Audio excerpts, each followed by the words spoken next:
नमस्कार। यह कहानी श्री नीम करौली बाबा की है। आज से लगभग 90-95 साल पहले की बात है। भारत के राजस्थान राज्य के अलवर जिले में एक गडेरिया अपनी भेड़ चराते हुए जंगल में गया। तभी अचानक किसी ने उसे कहा कि यहाँ जंगल में भेड़ चराना मना है।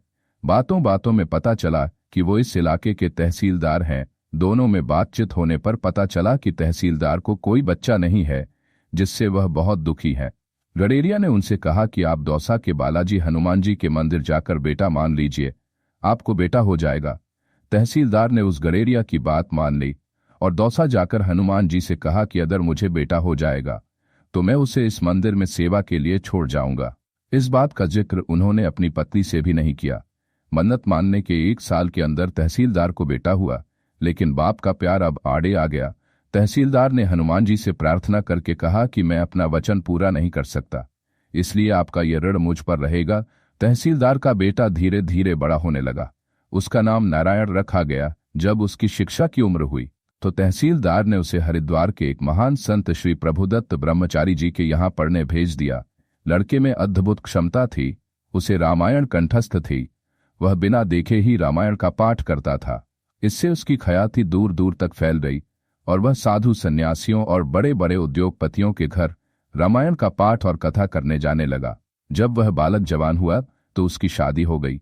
एक दिन देश के बड़े उद्योगपति श्री जुगल किशोर बिरला ने अखबार में एक विज्ञापन निकाला कि दिल्ली के लक्ष्मी नारायण मंदिर यानी बिरला मंदिर में हनुमान जी को रामायण पढ़कर सुनानी है, जिसके लिए उन्हें एक व्यक्ति की जरूरत है जिसका टेस्ट वे खुद लेंगे। निश्चित तारीख पर नारायण अपनी पत्नी के साथ बिरला जी के निवास पहुंच गए। वहां बहुत से लोग बिरला जी को रामायण पढ़कर सुना रहे थे। जब नारायण का नंबर आया तो उन्होंने बिना रामायण हाथ में लिए पाठ करना शुरू किया और फिर बिरला जी के आग्रह करने पर नारायण ने हारमोनियम पर गाकर भी रामायण सुनाया, जिसे सुनकर बिरला जी भाव विभोर हो गए। उनकी नौकरी पक्की हो गई। उस समय उन्हें 350 रुपये मासिक वेतन, रहने के लिए बिरला मंदिर में एक कमरा और इस्तेमाल करने के लिए एक कार दी गई। इससे उनका जीवन बहुत आसान हो गया। अब उनके पास पैसा और इज्जत दोनों थी। एक बार जब बिरला जी के गुरु पूज्य श्री नीम करौली बाबा वृंदावन से दिल्ली आए तो बिरला जी ने उन्हें प्रसन्न करने के लिए नारायण का रामायण पाठ रखा।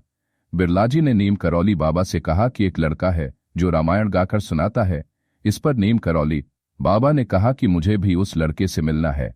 जैसे ही नारायण श्री नीम करौली बाबा के कमरे में गए तो बाबा ने कहा कि तेरे बाप ने हनुमान जी से धोखा किया है।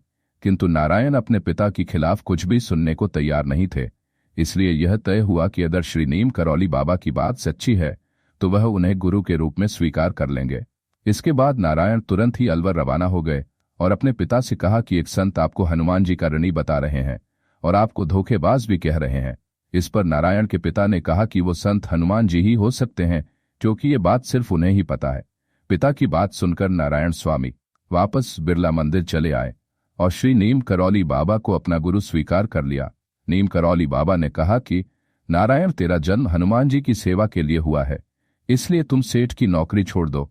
अपने गुरु का आदेश मिलते ही नारायण ने नौकरी छोड़ दी और दिल्ली के मेहरौली इलाके में एक जंगल में गुप्त मंदिर में रहने लगे। इस तरह बिरला मंदिर से निकलकर नारायण एक अनजान जंगल में हनुमान जी की सेवा करने लगे। श्री नीम करौली बाबा ने उन्हें आदेश दिया कि किसी से भी 1 रुपया नहीं लेना है और हर साल नवरात्रि में लोगों का भंडारा करना है। हालांकि यह एक विचित्र बात थी, क्योंकि 1 पैसा भी किसी से नहीं लेना है और हर साल हजारों लोगों का भंडारा भी करना है। लेकिन गुरु ने जो कह दिया वो नारायण के लिए एक पत्थर की लकीर थी। इसलिए बिना कुछ सोचे विचारे उन्होंने अपना काम शुरू कर दिया।